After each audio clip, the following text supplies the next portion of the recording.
Assalamualaikum warahmatullahi wabarakatuh.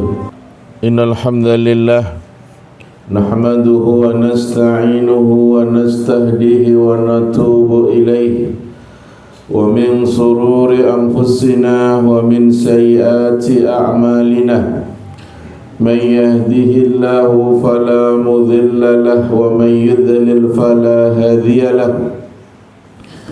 أشهد أن لا إله إلا الله وحده لا شريك له وأشهد أن محمدا عبده ورسوله لا نبي ولا رسول بعده بلغ رسالة وآدى الأمانة ونسخ الأمة وجاهد في الله حق جهاده.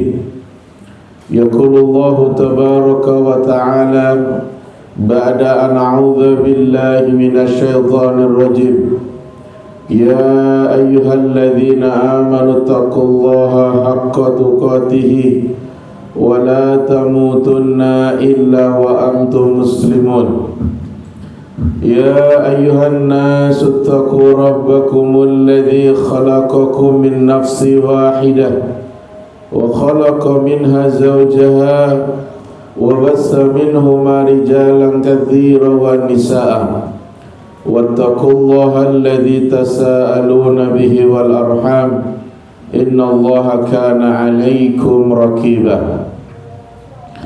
وقال أيضا يا أيها الذين آمنوا اتقوا الله وقولوا قولا سديدا يصلح لكم أعمالكم ويغفر لكم ذنوبكم ومن يطع الله ورسوله فقد فاز فوزا عظيما. أما بعد فإن أصدق الحديث كتاب الله وخير هدي محمد صلى الله عليه وسلم وأوثق الأمور كلمة التقوى وإياكم محدثات الأمور فإن كل محدثة بدعة وكل بدعة ضلالة وكل ضلالة في النار. Ma'asyiral muslimin, sidang jamaah Jumat rahimani wa rahimakumullah.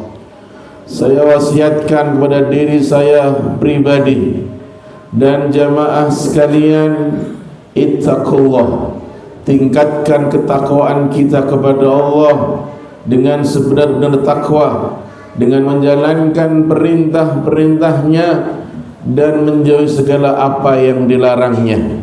Karena bekal yang terbaik untuk menghadap Allah adalah takwa. Fatazawwadu fa inna khairi zadi taqwa. Karena sebentar lagi kita akan berkedatangan tamu agung namanya Ramadan. Tujuan Allah memberikan kemuliaan Ramadan agar kita menjadi la'allakum tattaqun. Selawat dan salam semoga tercurahkan kepada baginda Nabiullah Muhammad sallallahu alaihi wasallam, kepada keluarga, para sahabat serta kepada para pengikut yang senantiasa istiqomah sampai akhir zaman. Ikhwanu fiddin, Dhuyufur Rahman rahimani wa rahimakumullah. Allah Subhanahu wa taala berfirman, ya ayyuhalladzina amanu kutiba alaikumus shiyam. Setiap tahun ayat ini kita dengar dari pojok masjid-masjid, surau, musola. Setiap tahun Ramadan datang. Tetapi apakah setiap orang yang hidup hari ini akan bertemu Ramadan esok hari? Tahun lalu kita sholat tarawih bersama siapa? Mungkin ada orang tua yang kini makamnya sudah basah dengan tanah. Mungkin ada sahabat yang dulu duduk di shaf, berbaris bersama, bersujud, rukuk bersama. Sekarang namanya disebut dalam doa, dalam tahlil dan lain sebagainya. Ramadan datang, tapi mereka tidak lagi menyambutnya. Allah Subhanahu wa taala telah menegaskan kullu nafsin dha'iqatul maut. Setiap jiwa akan merasakan yang namanya kematian. Tidak ada yang tahu apakah Ramadan ini Ramadan terakhir bagi kita. Bayangkan hadirin, seseorang tahun lalu berkata, Ramadan depan saya mau lebih rajin lagi. Tapi ternyata hadirin, ia tidak pernah sampai pada Ramadan itu. Maka benar bahwa setiap jiwa akan mengalami kematian. Tidak ada yang tahu, hanya itu adalah Allah Azza wa Jalla. Rasulullah SAW bersabda, "Man shoma Ramadhana imanan wa ihtisaban, ghufira lahu ma taqaddama min dhanbihi." Barang siapa yang berpuasa Ramadan dengan penuh keimanan dan mengharap ridho pahala dari Allah Subhanahu wa taala, ghufira lahu, maka akan diampuni ma taqaddama min dhanbi, dosa-dosa yang telah lalu. Bayangkan dosa 10 tahun yang lalu, bahkan ada yang 20 tahun yang lalu, bahkan lebih dari 40 tahun yang lalu bisa dihapus dalam 1 bulan, yaitu Ramadan. Pertanyaannya, apakah kita ingin menghadap Allah dalam keadaan bersih? Apakah kita menghadap Allah yang disebut dalam Al-Quran qalbun salim, pada hari di mana harta dan anak-anak kita yauma la yanfa'u malun wala banun illa man atallaha biqalbin salim, kecuali kita menghadap Allah dengan membawa hati yang bersih, qalbun salim, hati yang selamat, atau membawa beban dosa. Ramadan adalah kesempatan terakhir sebelum kematian menghampiri kita. Jamaah Jumat rahimani wa rahimakumullah. Bayangkan seorang ayah, siang hari ia berpuasa, tapi lisannya kasar kepada istri, emosinya keras kepada anak, lalu malam ia sholat tarawih. Apakah Ramadan sudah mengubahnya? Apakah Ramadan sudah mengubahnya menjadi akhlak yang baik? Puasa bukan hanya menahan lapar. Puasa adalah latihan bagaimana mengendalikan diri kita agar kita mencapai derajat takwa. Targetnya adalah takwa la'allakum tattaqun. Takwa itu terlihat dalam akhlak. Hadirin jamaah rahimakumullah, bagaimana Ramadan menghadirkan pintu surga dibuka? Jangan sampai kita yang menutupnya. Rasulullah SAW menegaskan, idza jaa Ramadan futihat abwabul jannah. Apabila didatangkan kita bulan yang istimewa, yaitu bulan Ramadan, futihat abwabul jannah, maka bulan Ramadan yang hanya 30 hari, hanya 1 tahun sekali, dibukakan oleh Allah pintu-pintu jannah, pintu-pintu surga. Surga dibuka, tetapi kalau hati kita penuh dendam, kalau kita masih memutus silaturahmi, maka jangan-jangan bukan surga yang tertutup, tapi hati kita yang terkunci. Ma'asyiral muslimin rahimani wa rahimakumullah. Wa ghulliqat abwabun nar, dan ditutup rapat-rapat pintu neraka. Kenapa? Karena ingin hamba-hamba Allah menuju ampunan dengan bersegera, dimudahkan setiap langkahnya. Wasari'u ila maghfiratin min rabbikum. Bagaimana kalau pintu-pintu neraka ditutup? Semua pahala akan di depan mata kita, tetapi kita enggan untuk bersegera bertaubat kepada Allah Subhanahu wa taala. Ramadan hanya sekedar rutinitas, hanya lewat begitu saja. Penyambutan Ramadan bukan kesiapan ruhiyah kita, tapi kesiapan bagaimana kita disediakan kuliner yang berjejer, bagaimana nanti hari yang pertama, kedua, ketiga dipenuhi dengan menu-menu spesial yang sudah kita tulis, tapi kita tidak mempersiapkan bagaimana Ramadan kita isi dengan tilawatil Quran, dengan bersedekah, dengan memperbanyak sujud, bersimpuh di hadapan Allah Subhanahu wa taala. Semoga Ramadan tahun ini lebih baik daripada Ramadan yang sudah berlalu. Aqulu qouli hadza fastaghfiru wa lakum fil Qur'anil Karim wa nafa'ani bima fihi minal ayati wa dhikril hakim wattaqallahu minkum tilawatahu innahu wal ghafurur rahim.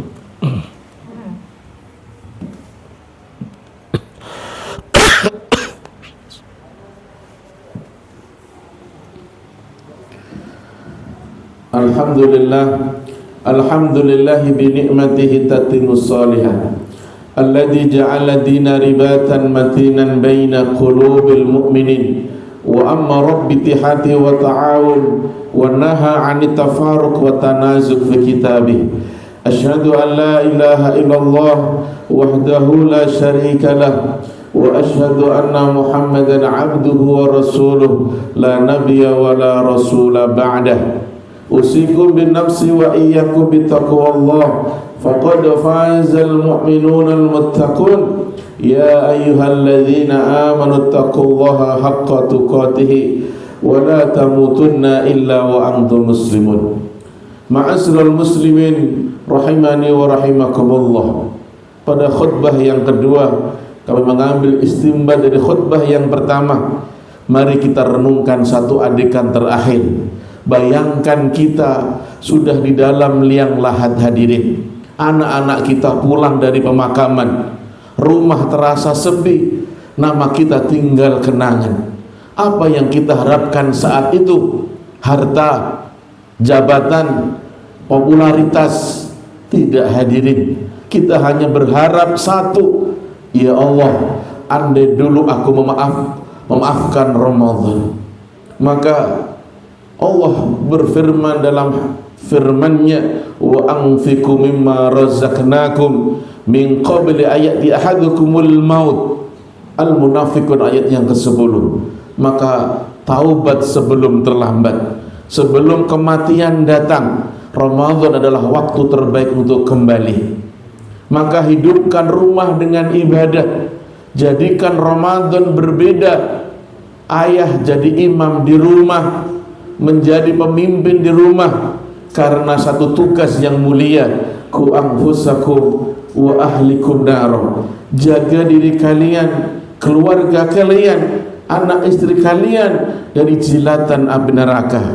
Ibu hidupkan tilawah, anak belajar mencintai masjid. Ramadan bukan hanya suasana, ia adalah pembentuk generasi. Jangan sampai Ramadan berlalu tanpa perubahan. Karena Rasulullah menegaskan, raghima anfun rajulun dakhala ali Ramadan summa in salakha qabla an yaghfira lahu. Celaka orang yang keluar dari Ramadan tanpa ada ampunan dari Allah Azza wa Jalla.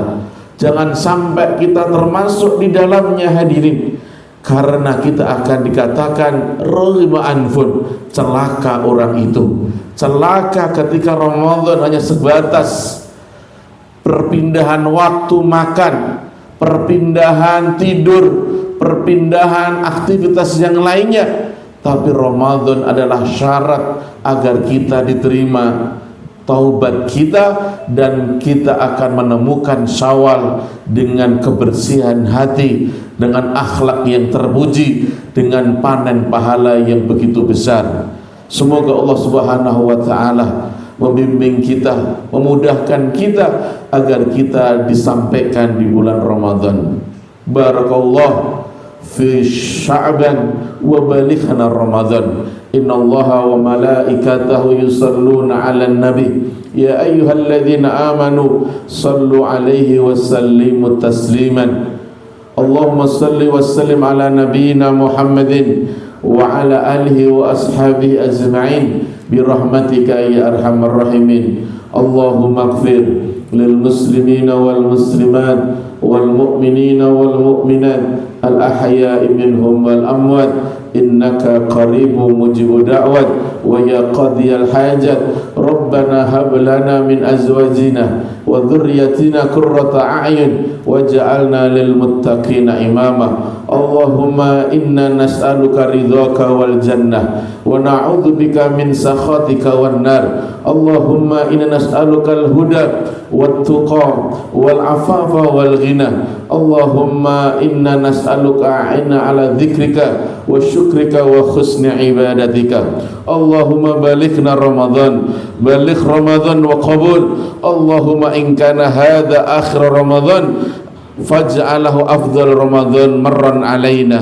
اللهم اغفر لوالدينا وارحم موتنا واختم لنا بحسن الخاتمة ونعوذ بك من سوء الخاتمة اللهم لا تجعلنا ممن أدرك رمضان ثم خرم المغفرة اللهم إنا نسألك من حسن الخاتمة ونعوذ بك من سوء الخاتمة ربنا آتنا في الدنيا حسنة وفي الآخرة حسنة وقنا عذاب النار سبحان ربك رب العزة عما يصفون والسلام على المرسلين والحمد لله رب العالمين عباد الله إن الله يأمركم بالعدل والإحسان وإيتاء ذي القربى وينهى عن الفحشاء والمنكر والبغي يعظكم لعلكم تذكرون ولذكر الله أكبر أقيموا الصلاة صلوا صفوفكم فإن تمسكوا من تمام الصلاة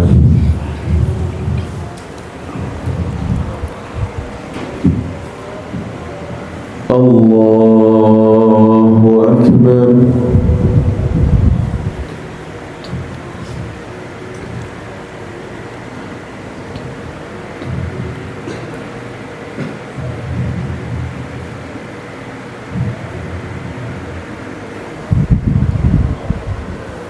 بسم الله الرحمن الرحيم الحمد لله رب العالمين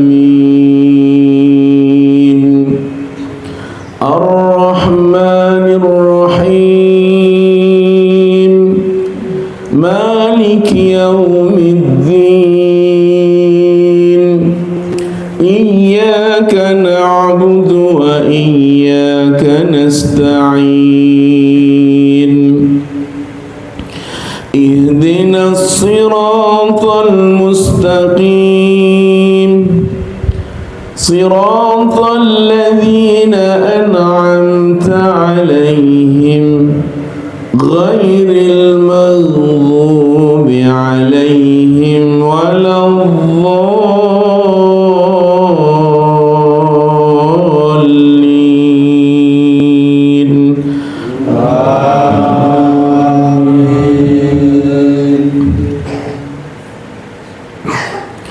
سبح اسم ربك الأعلى الذي خلق فسوى والذي قدر فهدى والذي أخرج المرعى فجعله غثاء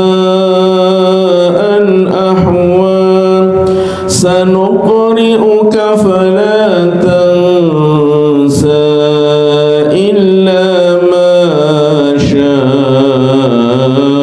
الله إنه يعلم الجهر وما يخفى ونيسرك لليسرى فذكر إن نفعت الذكرى سيذكر من يخشى ويتجنبها الأشقى الذي يصلى النار الكبرى ثم لا يموت فيها ولا يحيا قد أفلح من تزكى وذكر اسم ربه فصلى بل تؤثرون الحياة الدنيا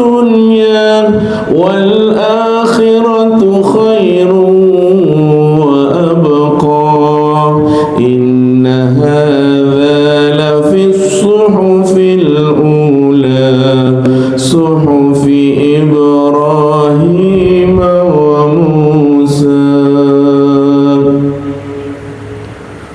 الله أكبر.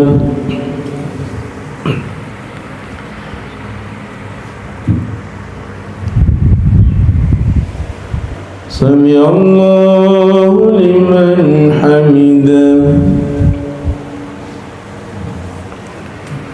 الله أكبر.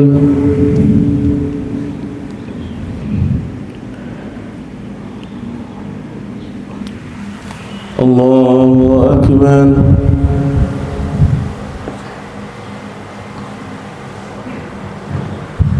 الله أكبر.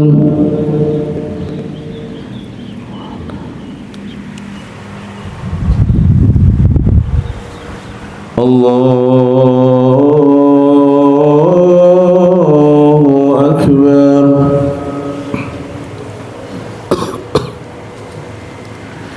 الحمد لله رب العالمين الرحمن الرحيم مالك يوم الدين إياك نعبد وإياك نستعين اهدنا الصراط المستقيم صراط الذين أنعمت عليهم غير المغضوب عليهم ولا الضالين.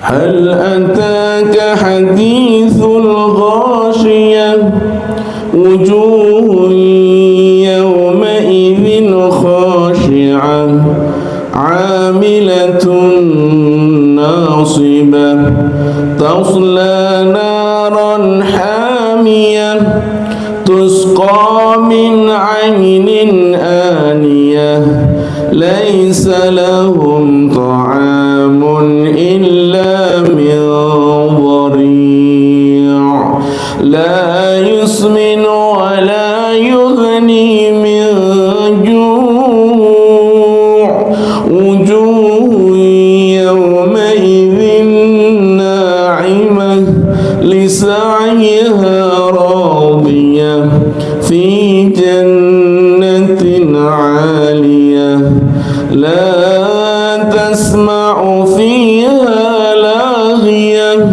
فيها عين جارية فيها سرر مرفوعة وأكواب موضوعة ونمارق مصفوفة وزرابي مبثوثة أفلا ينظرون إلى الإبل كيف خلقت وإلى السماء كيف رفعت وإلى الجبال كيف نصبت وإلى الأرض كيف سطحت فذكر إنما أنت مذكر لست عليهم بمسيطر إلا من تولى وكفر فيعذب الله العذاب الأكبر إن إلينا إيابهم ثم إن علينا حسابهم. الله أكبر.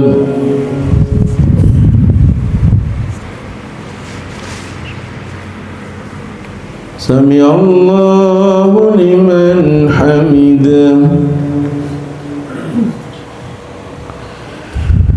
الله أكبر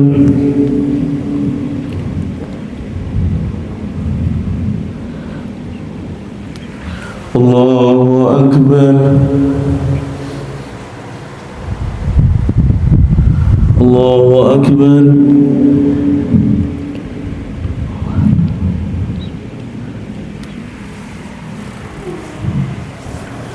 الله أكبر